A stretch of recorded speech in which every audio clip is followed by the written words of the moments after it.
प्रतिहत फलक वाक्योत्थ ज्ञानस्य यद दौत्यम, ये प्रतिबंध है।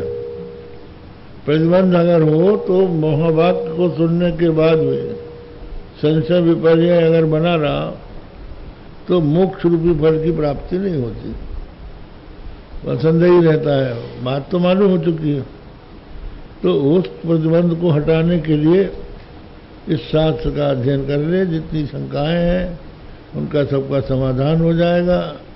समाधान हो जाने के बाद निर्णय हो जाएगा कि मुझ में बंध है ही नहीं, मैं तो नित्य मुक्त हूँ, तो उसकी मुक्ति इसी जीवन में हो जाएगी और मरने के बाद तो होने ही।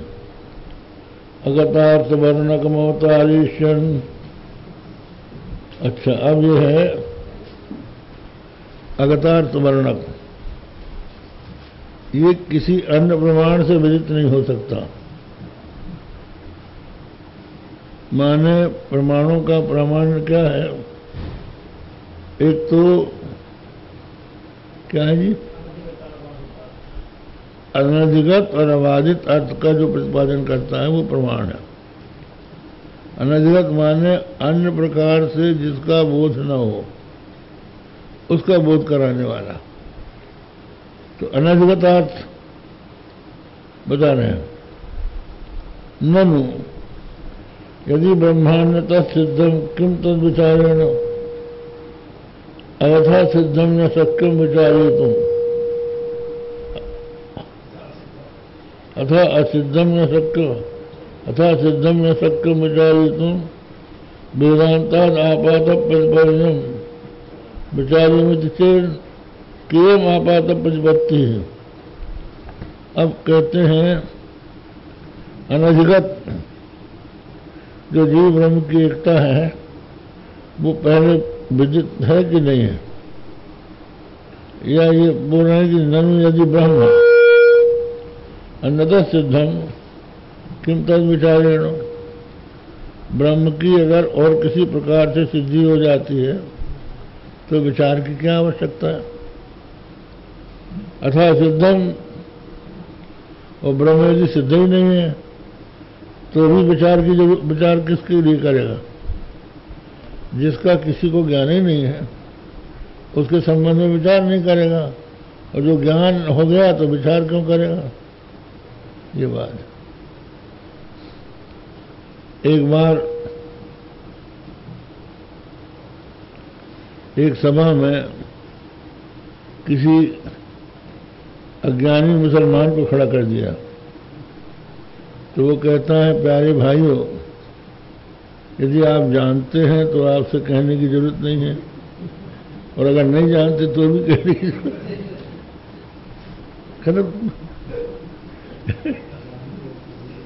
जानते हैं तो हमको क्या कहना है, और नहीं जानते हैं जरूरत क्या है कहने की। तो दोनों हालत में बोलना बेकार है। तो ये भी यहाँ कह रहे हैं, अगर आप ब्रह्म को और किसी तरह से जानते ही हैं तो इस शास्त्र की आवश्यकता क्या है, और अगर नहीं जानते हैं तो विचार किसका करोगे? कोई विषय तो होना चाहिए। तो विषय अगर ब्रह्म आपको विदित नहीं है तो आप विचार का कोई विषय न होने के कारण बेकार है। ये कह रहा, न शक्यम विचारयितुम वेदांताद आपात प्रतिपन्नम विचार्यमिति।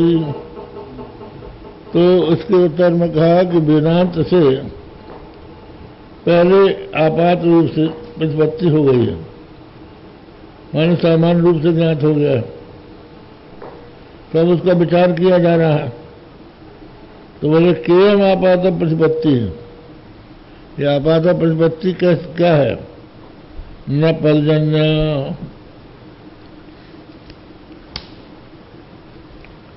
पलजन्य हो नहीं सकती।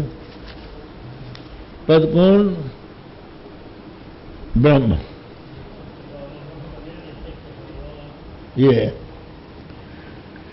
का ब्रह्म विचार हम कर रहे हैं। खैर बोलो पहले ब्रह्म क्या है जी? कहा कि ब्रह्म पद से ब्रह्म का ज्ञान हमको हुआ। तो क्या ब्रह्म पद से आपको ज्ञान कैसे होगा जब तक कि उसकी व्युत्पत्ति न होगी? आखिर किसको ब्रह्म कहते हैं? जब तक कि शब्द और अर्थ का संबंध विदित न हो तब तक शब्द से अर्थ का ज्ञान नहीं हो सकता। बहुत से लोग जो हैं वेदांत रट लेते हैं,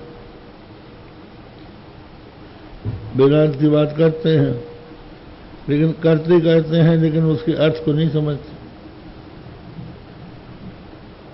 तो तुलसीदास जी ने इसलिए कहा, निशिग्र मध्य दीप की बातन तम निवृत्त नहीं होई, वाक्य ज्ञान अत्यंत गुण भाव पार न पावे कोई।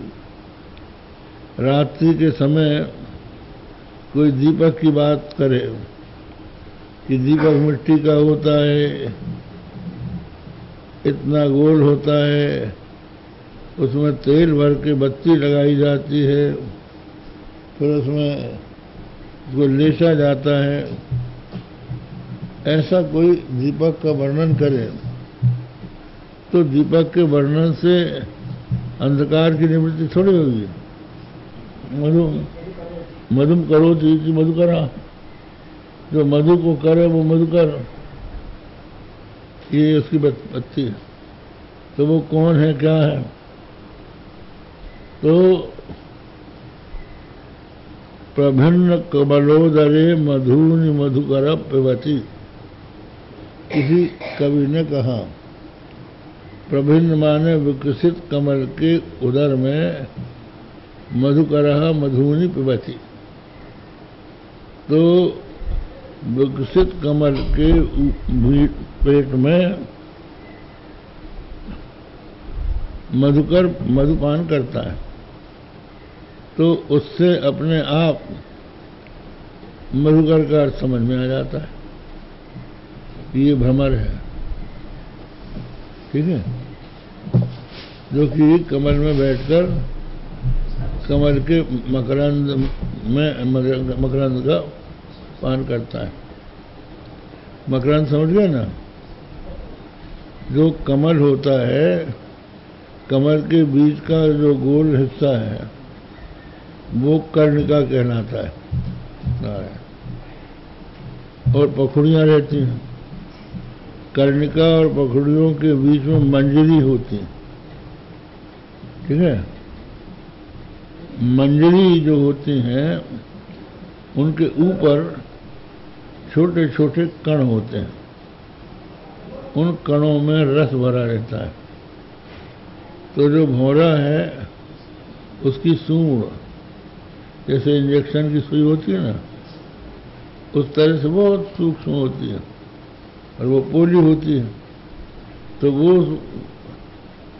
उस पराग, उसको पराग कहते हैं, जो छोटे छोटे कण होते हैं, उनमें अपनी सूंड डाल के उसका मधु पीता है। तो प्रभिन्न कमलोदये मधुनि मधुकर पिबती। तो कमल उदर इन सब शब्दों के साथ साथ मधुकर पिबती, इससे मधुकर का अर्थ भ्रमर समझ में आ जाता है। तो समाभिव्याहित माने साथ में कहे हुए जो वाक्य हैं उनसे वो समझ में आ जाए। किंचित ब्रह्मास्ति